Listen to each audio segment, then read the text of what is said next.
In the shadow of Ford's Model T and General Motors' rise, there was another story history almost forgot. It began with a man born into slavery who defied the odds, built a company, and created the only African-American automobile brand in U.S. history. This is the story of C.R. Patterson and Sons, the makers of the Patterson-Greenfield car. A tale of determination, innovation, and survival in an America that wasn't ready to see a black-owned company challenge Detroit's giants. From humble carriage workshops in Ohio to the rare automobiles that carried their name, the Patterson-Greenfield story is more than just about cars. It's about breaking barriers, daring to dream, and leaving a legacy that still inspires today. The life of Charles Richard Patterson, from slavery to blacksmith. Charles Richard Patterson's story doesn't begin in a factory or behind the wheel of a car. It begins in the harshest chapter of American history, slavery. Born in 1833 in Virginia, Patterson came into a world that denied him freedom, opportunity, and even recognition as an equal. For most men of his time and color, the path was predetermined, a life of servitude with no chance to rise above. But Patterson's destiny was different. His family eventually made their way to Greenfield, Ohio, a town with strong abolitionist roots. In Ohio, Charles Patterson found something rare for African Americans of his era: a chance. He apprenticed as a blacksmith, learning a craft that required both strength and precision. Day after day, hammering iron on an anvil, he was not just shaping metal, he was shaping a future that no one could have imagined for a man born into slavery. By the 1870s, Patterson had gained a reputation as a skilled craftsman. His talent was undeniable, and his work ethic unmatched. He partnered with a local carriage maker, James Warner, and together they produced horse-drawn vehicles. These weren't just ordinary carriages. They were known for their quality, durability, and attention to detail. Customers in Ohio noticed, and slowly, Charles Patterson was turning his blacksmith's forge into the foundation of something greater. In 1893, Patterson bought out Warner's share of the business and renamed it C.R. Patterson and Sons, bringing his children into the fold. The name was more than a title. It was a declaration. A man who had once been enslaved now owned his own company, standing proudly alongside the titans of industry in a rapidly changing America. This was more than business. It was survival, pride, and progress, a statement that innovation and craftsmanship knew no color. For Charles Richard Patterson, every carriage that rolled out of his workshop wasn't just a product, it was proof that he had beaten the odds stacked against him from birth. From carriages to automobile, Frederick Patterson's vision. When Charles Richard Patterson passed away in 1910, the legacy he left behind was more than a thriving carriage business. It was a foundation for the next generation. At the helm now stood his son, Frederick Douglass Patterson, a man named after the great abolitionist Frederick Douglass, and just like his namesake, he carried an unshakable vision of progress. By the early 1900s, the streets of America were changing. Horses were giving way to machines. The rumble of engines began to replace the clatter of hooves. For Frederick, it was clear. The future wasn't in horse-drawn carriages. It was in the automobile, but deciding to build cars was no small leap. By 1915, giants like Ford, Buick, and Packard were already stamping their names into history. They had factories, funding, and mass production on their side. What chance did a small, black-owned company in Greenfield, Ohio, have against them? Still, Frederick wasn't deterred. Drawing on the same spirit of resilience his father had shown, he transformed C.R. Patterson and Sons into an automobile manufacturer. That same year, the company released its first car, the Patterson-Greenfield automobile. It was a handsome machine, a four-cylinder touring car priced around $850, competing directly with the Ford Model T. But what set the Patterson apart wasn't just its looks. Customers praised its craftsmanship, durability, and reliability. Each car carried the same DNA as the Carriages before it, built with pride, built to last. For African Americans in particular, the Patterson automobile became a powerful symbol. It wasn't just a vehicle, it was proof that black excellence could thrive even in an industry dominated by white-owned corporations. In a country still deeply divided by race, Frederick Patterson wasn't just building cars, he was building hope, pride, and representation. Though the company could never match Ford's assembly line scale, the Patterson-Greenfield car of 1915 made history. It was the first, and remains the only, automobile ever built by an African-American-owned company. Frederick Patterson had taken his father's dream and propelled it into the modern age, putting Greenfield, Ohio, on the map as the birthplace of a story unlike any other in automotive history, challenges, competition, and decline. The Patterson-Greenfield automobile of 1915 was more than a machine. It was a declaration of possibility. But in the brutal world of early 20th century car manufacturing, possibility often wasn't enough. The biggest challenge was scale. Henry Ford had already perfected the moving assembly line, producing Model Ts at lightning speed. Ford's cars sold for as little as $300, less than half the price of a Patterson, which cost between $685 and $850. While the Patterson-Greenfield car was well-built and reliable, it couldn't compete with the sheer affordability and availability of the Model T. For many working class families, price mattered more than craftsmanship. Then came capital. Building automobiles weren't like building carriages. It demanded enormous investments in steel, machinery, and skilled labor. Banks and investors, already wary of small manufacturers, were even less willing to back a black-owned company. Frederick Patterson was left to fight giants with only a fraction of the resources. Unlike Ford or General Motors, the Patterson-Greenfield company couldn't scale up production to thousands of units a year, and of course there was racism. In an era where segregation and discrimination defined American life, a black-owned automaker faced hurdles that went far beyond the factory floor. Suppliers were hesitant to extend credit. Dealers were reluctant to carry the cars. Customers, particularly in the South, often chose white-owned brands, regardless of quality. Even the press coverage of Patterson's achievement was muted compared to his white contemporaries. By 1918, the storm had become too strong. World War I shifted the economy, material shortages grew, and Patterson's car business could no longer survive the pressure of mass-market competitors. Rather than fold entirely, Frederick Patterson pivoted back to what his family had mastered, the carriage and bus building business. For the next 2 decades, the Patterson Company built school buses and other vehicles that carried their reputation for durability and craftsmanship.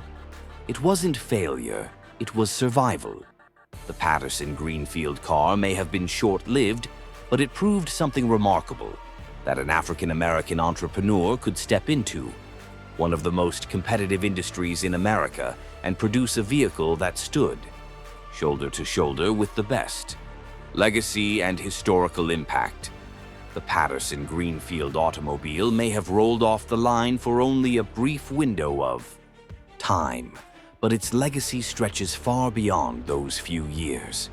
Though its production numbers were small and its company lifespan short, the significance of its existence cannot be overstated.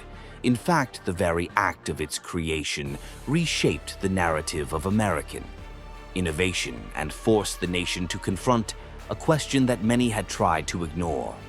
Who gets to be remembered as a pioneer, proof in steel and rubber? The first impact of the Patterson-Greenfield car was simple, yet profound. It proved a point. At a time when mainstream society often assumed that African Americans were destined to remain on the margins of technological and industrial life, Frederick Patterson built a machine that shattered those illusions.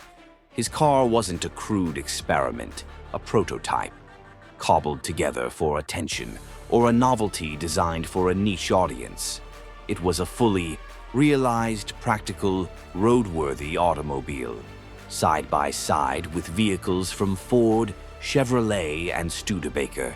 The Patterson-Greenfield could hold its own. It had the quality, durability, and mechanical soundness expected from the most advanced industry of its day. For anyone who doubted whether black entrepreneurs could enter the automotive space and compete with established giants, Patterson's achievement served as undeniable evidence. Representation in a divided America. But the impact of the Patterson-Greenfield went beyond engineering. It became a symbol of representation during one of the darkest periods of American history. In the early 1900s, the shadow of Jim Crow laws loomed over every aspect of life. Segregation, systemic discrimination, and racial violence worked tirelessly to exclude African Americans from opportunity. And yet, here was Frederick Patterson running an automobile company. The sight of a black-built car carried enormous weight. It told communities across the country that ingenuity and ambition were not bound by skin color. It whispered of possibilities during a time when hope was scarce. For Black Americans who rarely saw themselves reflected in the industrial or technological triumphs of the age, the Patterson-Greenfield became more than a vehicle. It was representation on wheels. That symbolism mattered. In a world that tried to enforce invisibility, Patterson made himself and his community visible. His car rolled down streets not just as transportation, but as a moving declaration of dignity and belonging, an industrial footprint that endured. Even after the Patterson-Greenfield venture ended, Frederick Patterson's story did not. His pivot back into the family's traditional business of buses and carriages ensured that his industrial impact continued well into the 1930s. While other small automakers disappeared without a trace, the Patterson enterprise remained an active force in its community. Their buses carried children to school across Ohio, a small but vital role in shaping the future of local education.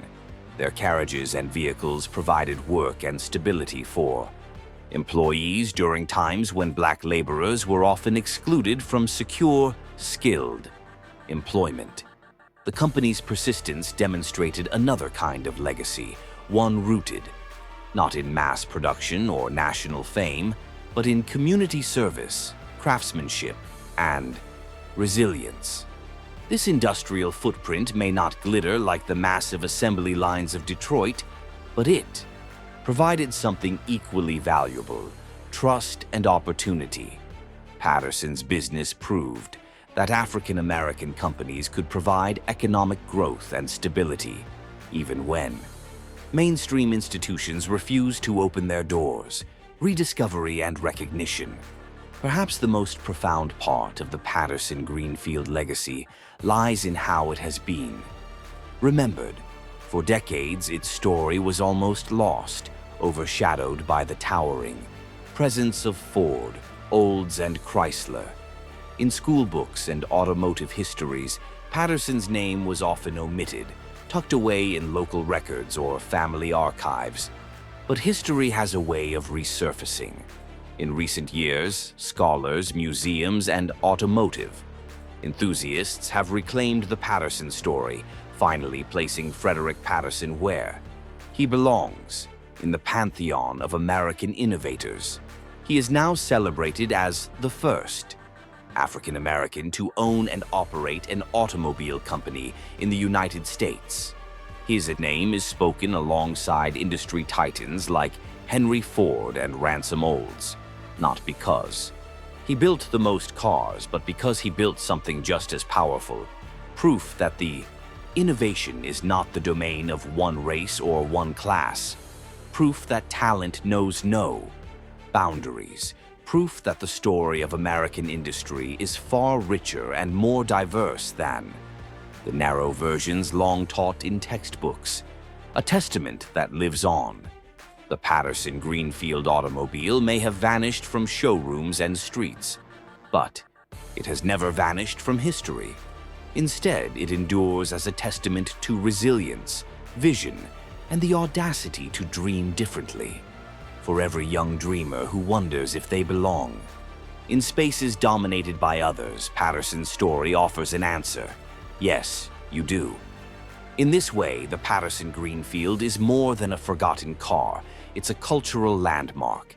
It represents not just what was built, but what was believed, that innovation belongs to everyone, and that sometimes the greatest impact comes not from volume of production, but from the courage to try in the first place, and that perhaps is the greatest legacy of all. Why the Patterson story matters today. When people talk about the great automotive pioneers, the list often feels predictable. Henry Ford, the industrialist who made cars affordable for the masses. Walter Chrysler, who built an empire that still bears his name. Or the Dodge brothers, whose machines defined toughness and utility. These are the names etched into textbooks, celebrated in museums, and remembered in household conversations. Their factories reshaped skylines, their cars filled driveways, and their innovations wrote chapters in the American story. But history is never complete when only a few voices are remembered. In the shadows of those giants sits another name, one often overlooked, but equally powerful in its symbolism, Frederick Patterson, and the remarkable yet brief chapter of the Patterson-Greenfield automobile, a legacy bigger than the machine. The truth is that the Patterson-Greenfield car no longer exists on the roads. You won't find rows of them at auctions or gleaming restorations at car shows. Only fragments remain: photographs, advertisements, and the testimony of history. And yet, what this car represents is bigger than any surviving metal, any preserved chassis, or any collector's prize. The Patterson-Greenfield is not remembered for breaking speed records, selling millions of units, or changing automotive engineering overnight. Instead, it's remembered for what it defied. It defied an industry, a society, and a culture that insisted certain people didn't belong in the driver's seat of innovation, at a time when African Americans were systematically excluded from opportunity, when the doors of major factories remained firmly closed. Frederick Patterson did what seemed unthinkable. He built a car of his own. It wasn't just a business decision, it was an act of resistance, a declaration, a quiet but undeniable statement that brilliance and ambition know no color. Beyond horsepower, a story of hope. When we tell the story of muscle cars, we talk about horsepower numbers. When we tell the story of European luxury, we talk about refinement and design. But when we tell the story of the Patterson-Greenfield, it is less about gears and engines and more about hope. Patterson's car reminds us that progress doesn't always come from the titans of industry, the billionaires, or the headline makers. Sometimes it comes from the people who fight, simply for the right to be included. Sometimes history is made not by those with the most resources, but by those with the most courage. Every time we revisit Patterson's name, we're reminded that behind every forgotten chapter are countless others, pioneers, dreamers, inventors who never got the recognition they deserved simply because the world refused to give them the same chance. Why it matters more today than ever. Now, in the 21st century, when conversations about diversity, representation, and equity echo across every industry, the Patterson story feels more relevant than ever.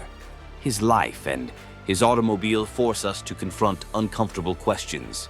How many other Pattersons were erased from history because their ideas never got the backing they needed? How many innovations were never built because systemic barriers kept dreamers locked out of opportunity? And how many more legacies are we overlooking today, even as we celebrate progress? Patterson's car may not have survived the decades, but its lesson has: innovation thrives when everyone has a seat at the table, when talent is not judged by skin color or circumstance, but by vision, skill, and determination. The Patterson-Greenfield as symbol. Think of the Patterson-Greenfield not as a machine, but as a metaphor. Its four wheels represented more than transportation. They carried the weight of resilience, ambition, and defiance. Its engine may have been simple, but its roar was symbolic, a sound that cut through a society determined to silence it. For African American communities in the early 20th century, the car stood as proof that they too could build, innovate, and compete. For America as a whole, it was a reminder that greatness doesn't belong to one race, one region, or one class. It belongs to anyone bold enough to dream, an inspiration that outlived the company. The company may not have survived long enough to rival Ford or Chrysler. The Patterson-Greenfield never saw nationwide distribution, and yet the legacy endures, not in mass production, but in memory and inspiration. Collectors, historians, and educators preserve the story because it matters, not just for car enthusiasts, but for anyone who believes in the power of perseverance.